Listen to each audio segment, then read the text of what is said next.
Hello and welcome to another video on the Super Bits and Bobs YouTube channel. Now today we're going to play Spinmaster, or Spinmaster, as the game says. This is the Neo Geo MVS. Now, I imagine anyone into Neo Geo will be aware of this game. But I think it's quite underrated. It's a really quirky platform game, really. It's a Data East game. It was released in 1993, I think it was. As you can see from the controls, it's very easy game. A fires, B jumps. There's a couple of other moves you can do. And the idea of the game is to save your girlfriend who's been kidnapped by some dastardly scientist by the looks of it. And it really is a fantastically quirky game. I mean, the graphics are really well detailed, superbly detailed in fact, bright and colourful. There's quite a lot of humour in there, quite a lot of the animations are funny.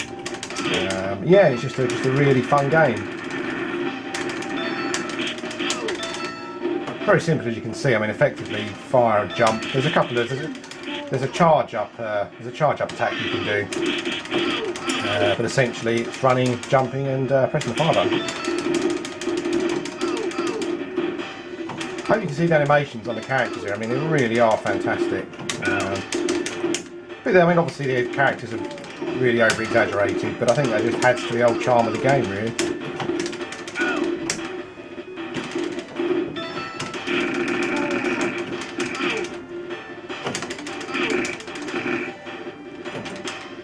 Now, one of the things with this game is that I think one of the things it's quite famous for is that there was a massive confusion. I think it was the AES version and the instructions of the MVS version, but oh god, that was terrible, sorry. It's quite an easy game actually, I shouldn't be dying there. But there seems to be a real confusion over what the storyline was on the game. If you look on the instructions in the manual, they're fairly contradictory.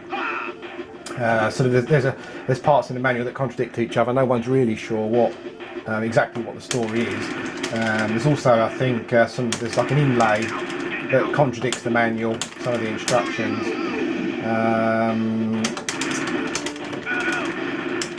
And also in the game itself, I think the manual, some of the paperwork that came with the game and the actual game itself contradict each other. So it didn't seem that anyone who was working on the game from a story point of view really knew what the story was. And I think there's about 2 or 3 different versions.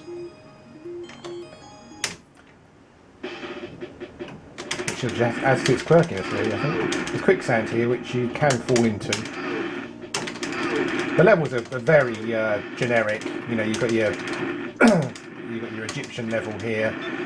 Coming up, there's a vehicle level. But again, I mean, it's all done so well. I think, you know, graphically, it's a lot of fun. The sprites are nice and big and well animated. Lots of nice little details in there as well.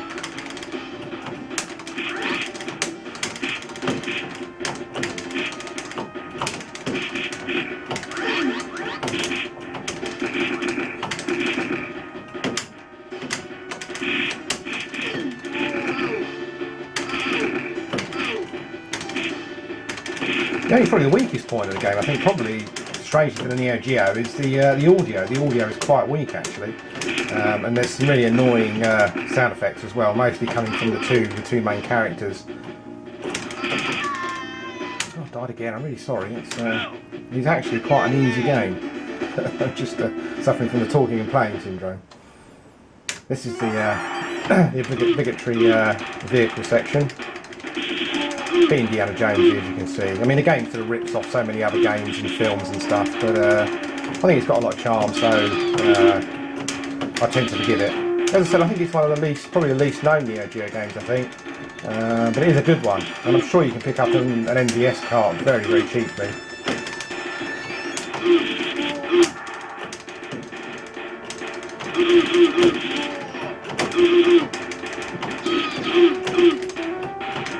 It's very similar in style to the actual sort of any animations and some of the character designs. Quite similar to Metal Slug. I mean, it's not on the same sort of not on the same level quality-wise as Metal Slug, but it's certainly got the sort of Metal Slug feeling to it.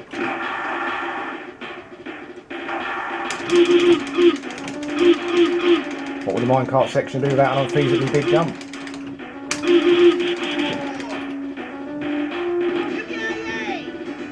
It's one of those annoying sound effects. UPIA when they finish a level. I mean, this is a great level. The mummies that come out of the coffins are very reminiscent of the Metal Gear games. Great animation on the birds there, and when you hit one, the way they sort of twirl and fall to the ground.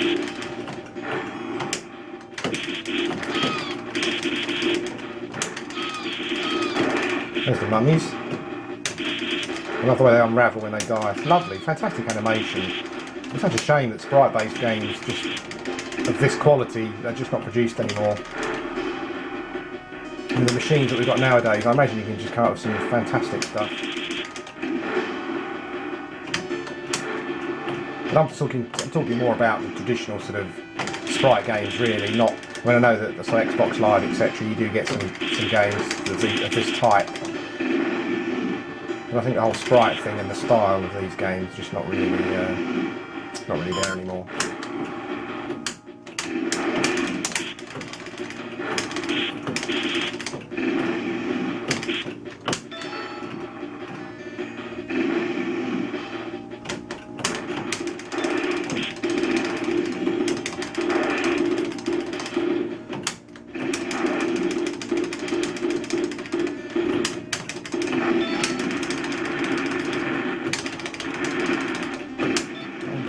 Love.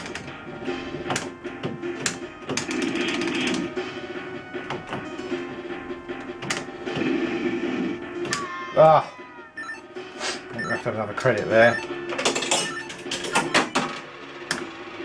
think we're coming up to the boss. A boss.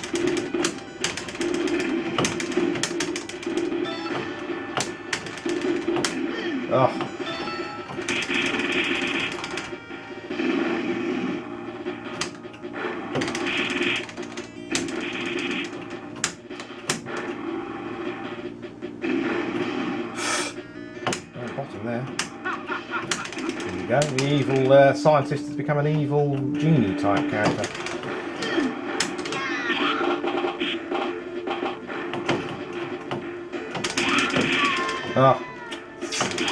Again, this boss isn't very difficult, I'm just not concentrating very well at the moment.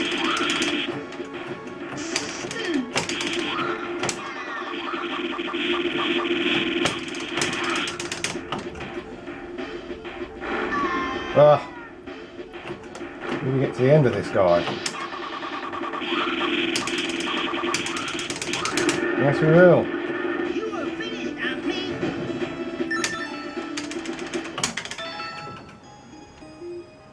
I've just begun to fight.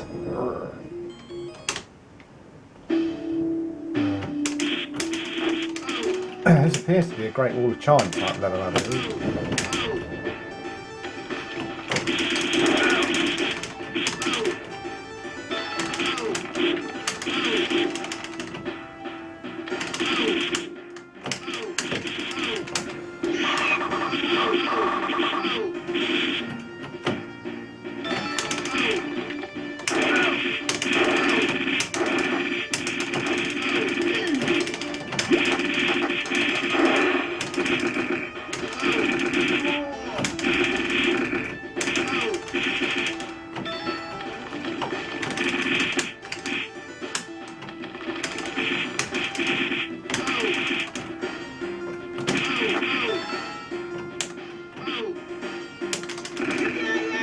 Go.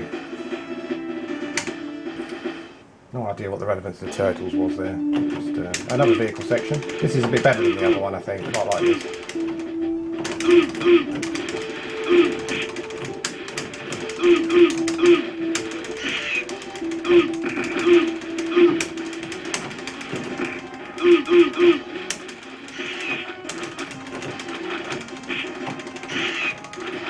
This is, I mean, we were talking previously about the sort of the style and the sort of the Neo Geo had going on, and I think this was this game was a sort of prime example, really, of that. I must point out, I'm not a fanboy of Neo Geo, or the Super Nintendo come to that. I will put some other games on from different machines, soon. So yeah, I just think it's just one of those machines that really sort of captures my imagination when I was sort of around that time. That's it. Well, I hope you got enough of an idea of what the game's all about. Cracking little game, very interesting. If you've got an MVS or an AES, I'm not sure if there's an AES version actually, there might be. But I certainly recommend tracking it down. Thanks for watching, and I'll speak to you again soon.